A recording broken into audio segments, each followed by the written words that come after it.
Cette leçon est maintenant terminée. Voici un récapitulatif des chapitres que nous avons vus dans cette leçon. Vous pouvez revoir un chapitre en le sélectionnant avec la souris. Vous pouvez accéder au test des prérequis en cliquant sur le bouton Suite.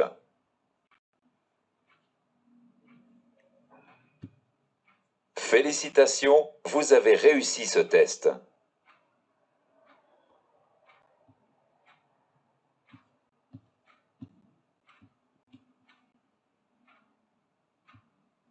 Le rôle de la distribution variable est d'optimiser les performances moteurs en favorisant le couple à bas régime et la puissance à haut régime.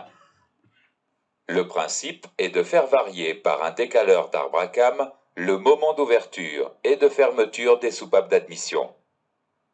Pour obtenir une puissance maximum, il faut que l'angle entre l'ouverture et la fermeture de la soupape d'admission soit le plus grand possible.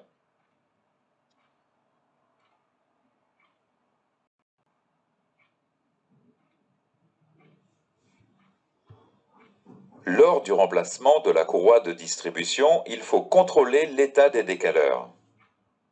Les décaleurs doivent être solidaires de l'arbre à cames. Les décaleurs ne doivent pas transmettre de mouvement de rotation lorsqu'on tente de les tourner à la main.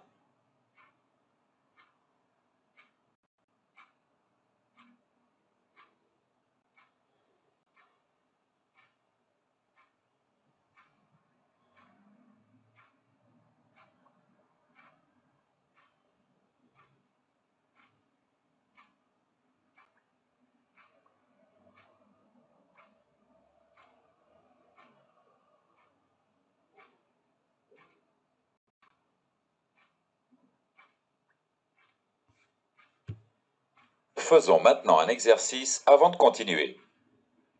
Quelle vérification devez-vous effectuer sur les décaleurs?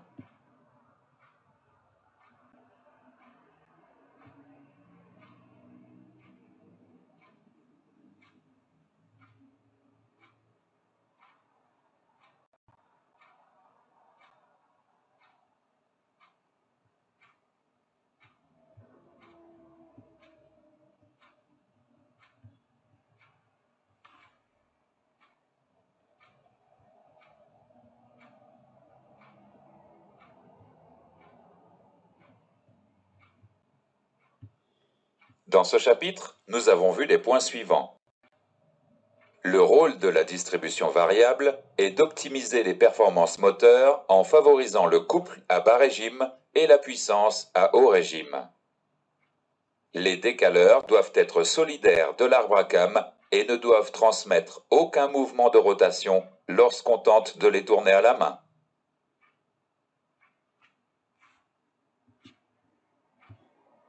Voyons maintenant les précautions à respecter pour intervenir sur une distribution.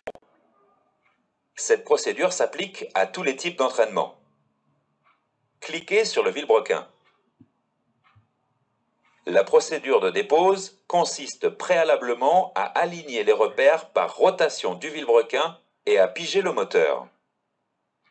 La courroie, la chaîne ou les pignons doivent ensuite être déposés. Après la dépose de l'entraînement, vous ne devez jamais tourner le vilebrequin ni l'arbre à cames. Vous devez impérativement vous référer à la documentation technique avant de procéder à la dépose de la distribution.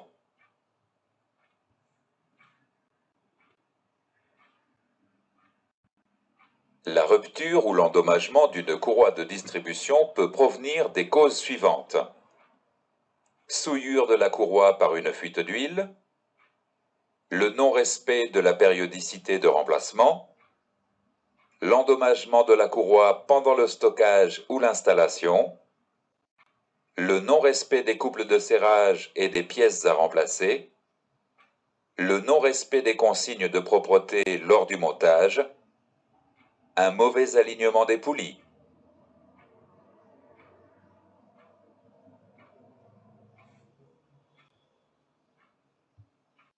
Voyons maintenant le remplacement d'une courroie de distribution. Cliquez sur le vilebrequin pour procéder à la dépose de la courroie de distribution.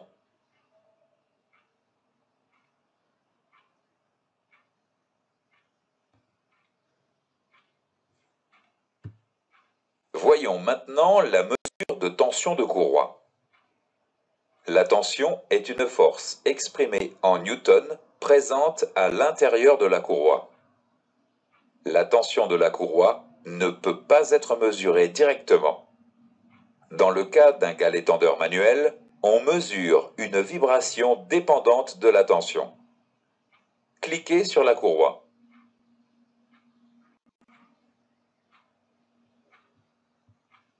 Une courroie, lorsqu'elle est tendue et excitée, vibre à une fréquence proportionnelle à la tension. Il existe ainsi une relation directe entre la fréquence de vibration de la courroie, la longueur du brin isolé et la tension dans la courroie. C'est cette fréquence de vibration qui est mesurée.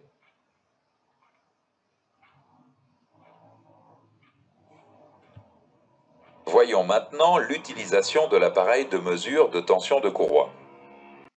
Cliquez sur la courroie.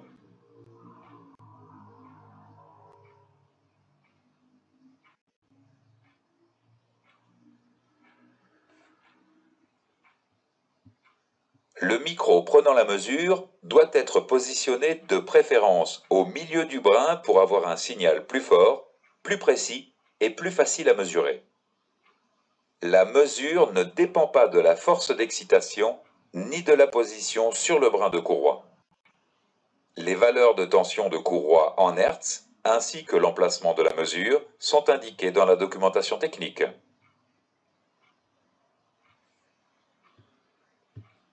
Voyons maintenant les contrôles à effectuer avant la dépose et la repose d'une chaîne de distribution. Après avoir aligné les repères et pigé le moteur, il faut d'abord détendre la chaîne puis la déposer. Avant la repose, il faut impérativement réaliser les opérations suivantes. Vérifier les éventuelles traces d'usure sur les carters et pignons. Vérifier que la chaîne ne comporte pas de fente ou d'usure excessive. Nettoyer les plans de joint. Vérifier l'éventuelle obturation des taraudages. Contrôler l'alignement des repères des pignons. Vous devez impérativement vous reporter à la documentation technique pour connaître les procédures de repose spécifiques à chaque moteur. Voyons enfin les opérations spécifiques à la dépose et à la repose d'une cascade de pignons et d'un arbre d'équilibrage. Cliquez sur le pignon. Lors de la repose, il faut réaliser impérativement les opérations suivantes. Vérifier l'absence de traces d'usure sur tous les pignons avant de les reposer. Vérifier l'alignement des dents des pignons à rattrapage de jeu automatique.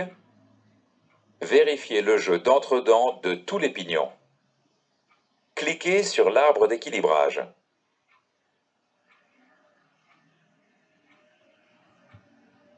Faisons maintenant un exercice avant de continuer.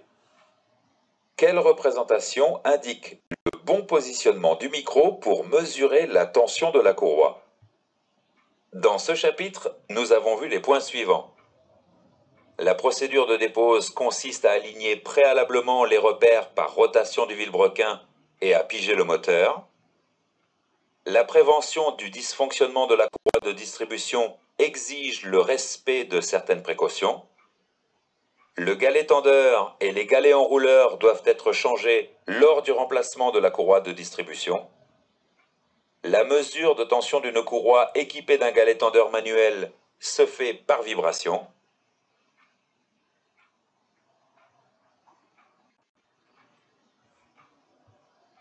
Le micro prenant la mesure doit être positionné de préférence au milieu du brin pour avoir un signal plus fort, plus précis et plus facile à mesurer.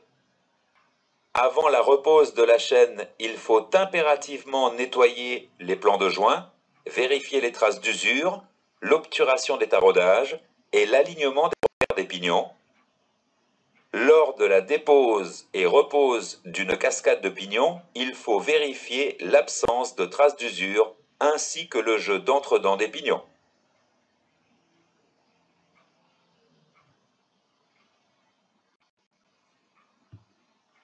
Cette leçon est maintenant terminée. Voici un récapitulatif des chapitres que nous avons vus dans cette leçon. Les écrans suivants permettront de tester vos connaissances sur les éléments de cette leçon. Quel est le rôle de la distribution? Identifiez les différents éléments de cette distribution.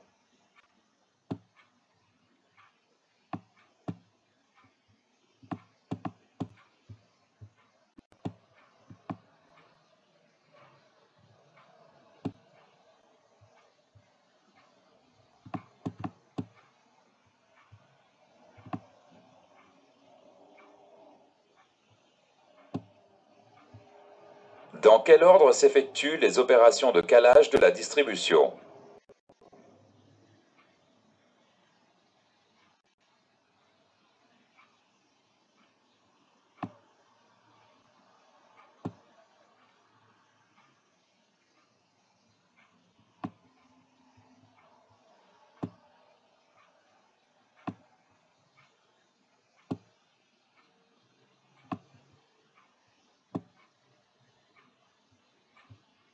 Quelle opération devez-vous effectuer après la dépose d'une courroie de distribution ayant effectué 15 000 km?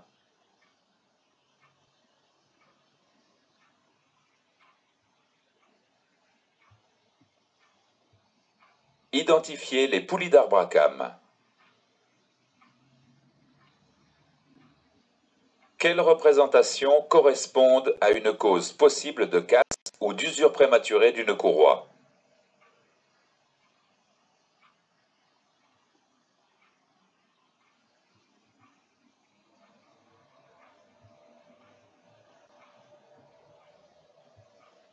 Quelles sont les actions à effectuer avant la repose d'une chaîne de distribution?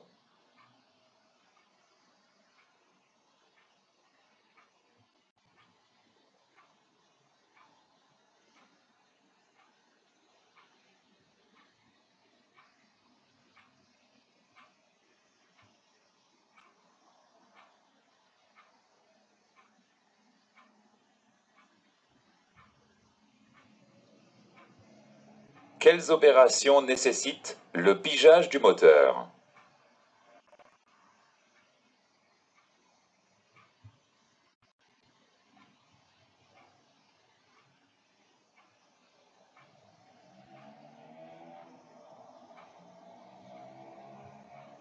Félicitations, vous avez réussi ce test. Cette leçon abordera les sujets suivants. Voyons maintenant les protections nécessaires à la sécurité de l'opérateur lors d'une réfection moteur.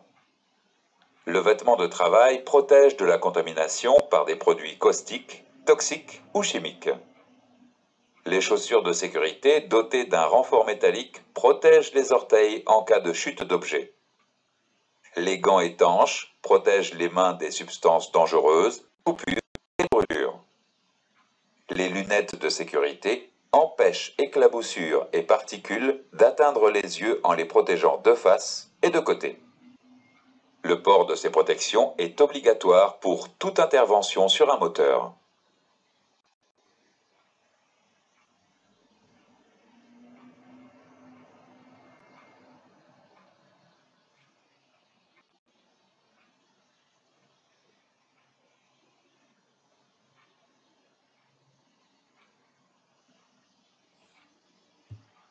Il est impératif de sangler le véhicule sur un pont élévateur lors de la dépose du groupe motopropulseur.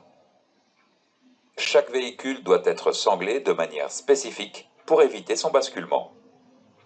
Vous devez vous référer à la documentation technique pour connaître les différentes procédures.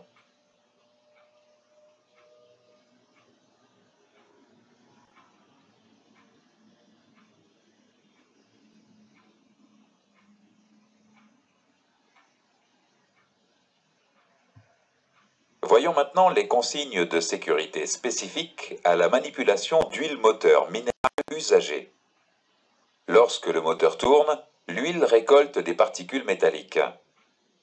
L'huile minérale usagée ne doit jamais entrer en contact avec la peau et les yeux. Un contact prolongé et répété avec la peau provoque sécheresse et irritation qui peuvent dégénérer en maladie de peau.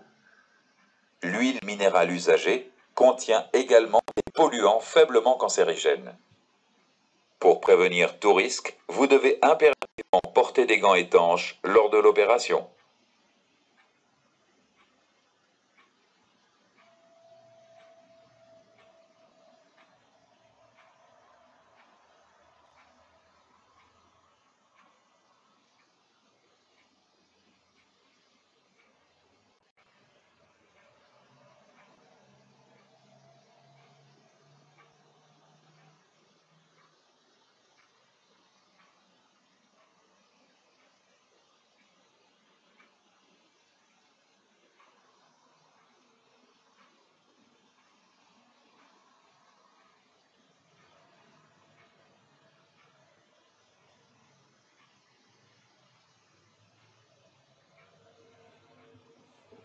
Intéressons-nous maintenant aux consignes de sécurité spécifiques à la manipulation de joints en élastomère fluoré. Les joints en élastomère fluoré sont utilisés notamment sur le couvre-culasse et les carters. Lorsqu'un joint élastomère est soumis à des températures supérieures à 400 degrés, il se décompose en oxyde hautement corrosif. Ces produits corrosifs peuvent attaquer les tissus internes du corps humain et des traitements lourds peuvent s'ensuivre. En cas de contact avec une de ces substances corrosives, vous devez impérativement gagner le poste de secours le plus rapidement possible.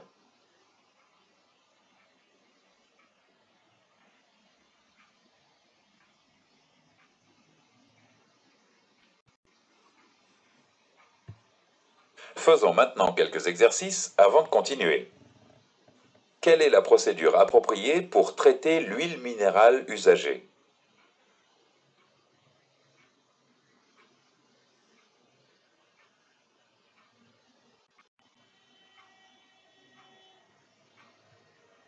Dans quelle situation l'élastomère fluoré?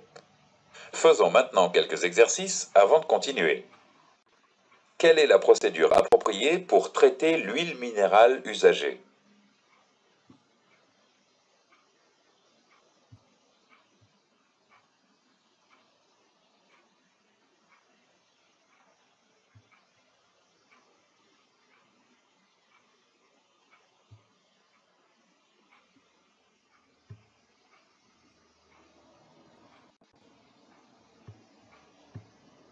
Dans quelle situation l'élastomère fluoré se décompose en oxyde corrosif?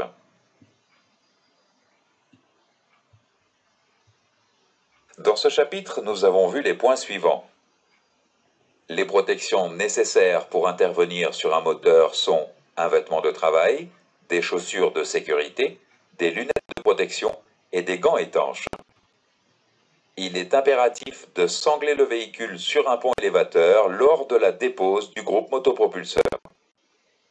L'huile minérale usagée contient des polluants faiblement cancérigènes et ne doit jamais entrer en contact avec la peau et les yeux. Un joint en élastomère fluoré soumis à des températures supérieures à 400 degrés se décompose en oxyde hautement corrosif.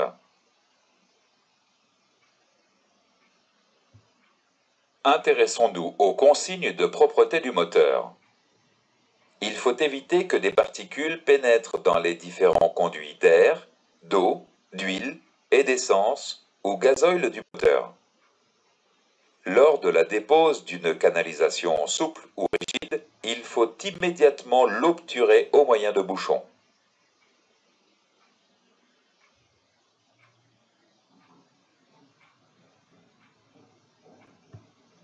Intéressons-nous aux consignes spécifiques aux moteurs diesel à injection haute pression. Des poussières de quelques microns seulement peuvent entraîner des dysfonctionnements des éléments et des fuites. Lors de la dépose d'une partie du circuit d'injection haute pression, il faut impérativement respecter les consignes suivantes. Cliquez sur les éléments clignotants.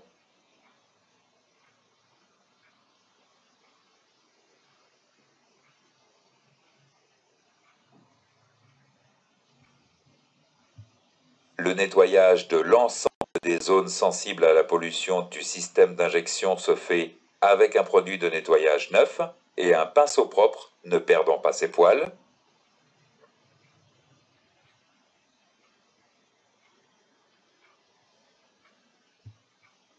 L'air compressé doit être utilisé pour expulser l'excès de solution diluante et toute particule résiduelle.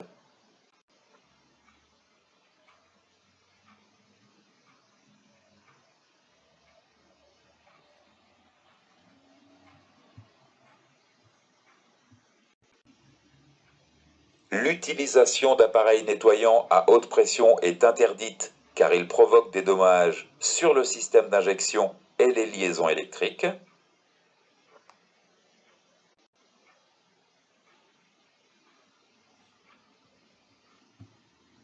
Après ouverture du circuit de carburant haute pression, toutes les entrées doivent être obturées à l'aide de bouchons de propreté disponibles au magasin de pièces de rechange. Tout bouchon de propreté utilisé doit être jeté. Avant toute intervention, il faut impérativement se référer à la documentation technique spécifique à chaque moteur. Lors de la dépose du groupe motopropulseur, il faut utiliser des moyens de levage appropriés pour installer le moteur sur son support. Deux moyens de levage sont généralement utilisés. Les grues pour sortir le moteur par le dessus, les supports spécifiques qui permettent la dépose du moteur par en dessous. Une fois le moteur sorti du véhicule, il faut alors l'installer sur son support. Chaque support possède des emplacements spécifiques pour la fixation du moteur. Dans tous les cas, vous devez vous référer à la documentation technique. Certains éléments à démonter doivent être repérés afin de les remonter exactement au même endroit et dans la même position. Vous devez respecter certaines précautions en marquant les éléments pour ne pas les endommager.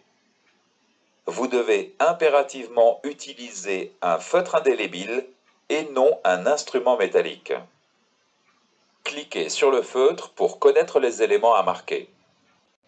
Vous devez marquer les culbuteurs ou les poussoirs, les soupapes d'échappement et d'admission, les coussinets,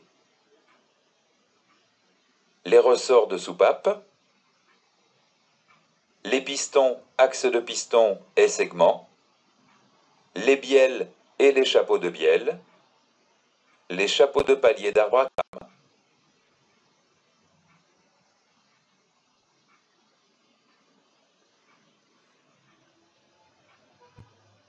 Faisons maintenant quelques exercices avant de continuer. Quels équipements peuvent être utilisés pour déposer le groupe motopropulseur?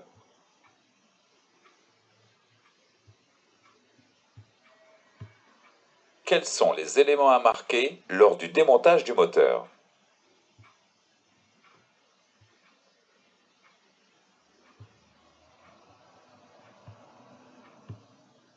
Dans ce chapitre, nous avons vu les points suivants.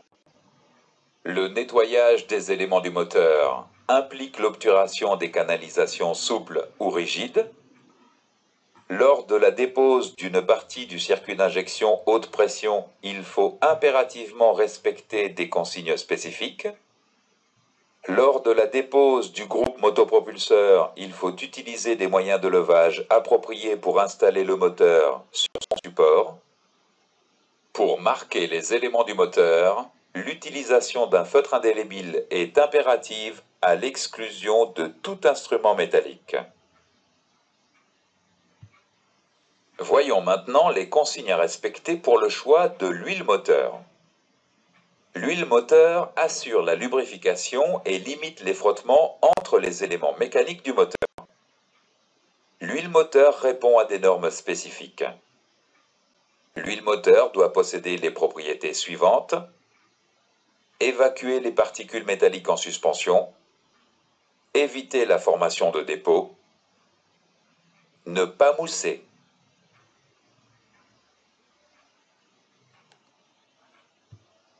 L'huile moteur est fortement sollicitée au cours de l'utilisation du véhicule.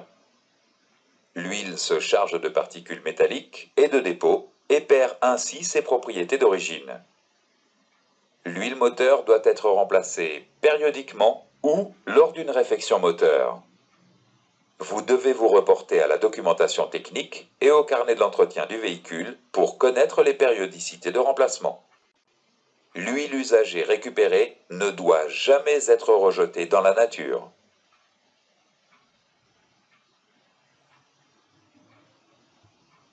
L'huile moteur est identifiée par des grades correspondant à sa viscosité. Cliquez sur le bidon d'huile. La viscosité représente la résistance à l'écoulement. Plus le grade de viscosité est élevé, plus l'écoulement est difficile. Les deux types de grades sont les suivants. Le premier, suivi de la lettre W, correspond à la viscosité de l'huile à froid. Le deuxième correspond à la viscosité de l'huile à chaud. Vous devez vous reporter à la documentation technique pour identifier le type d'huile en fonction du type moteur.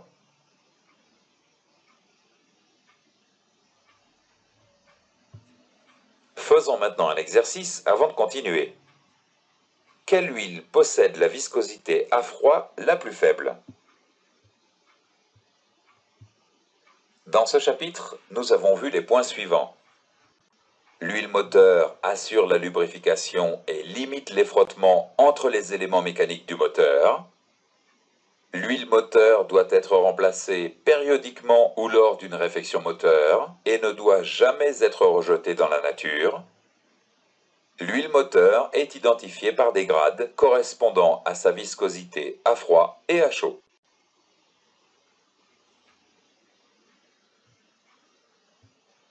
Cette leçon est maintenant terminée. Voici un récapitulatif des chapitres que nous avons vus dans cette leçon. Vous pouvez revoir un chapitre en le sélectionnant avec la souris. Vous pouvez accéder au test des prérequis en cliquant sur le bouton Suite.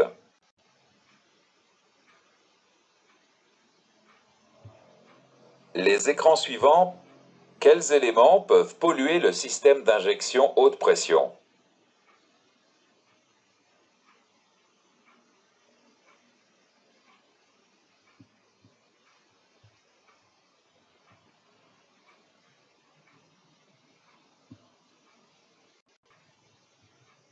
Quel véhicule est correctement sanglé pour déposer le moteur?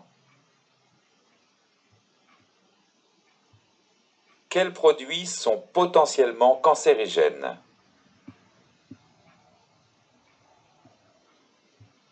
Quelles sont les procédures d'intervention appropriées sur un système d'injection haute pression?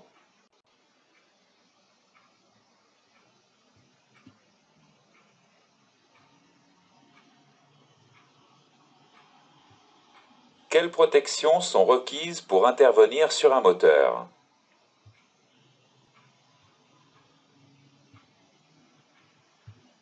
Quel caractère correspond à la viscosité de l'huile à froid?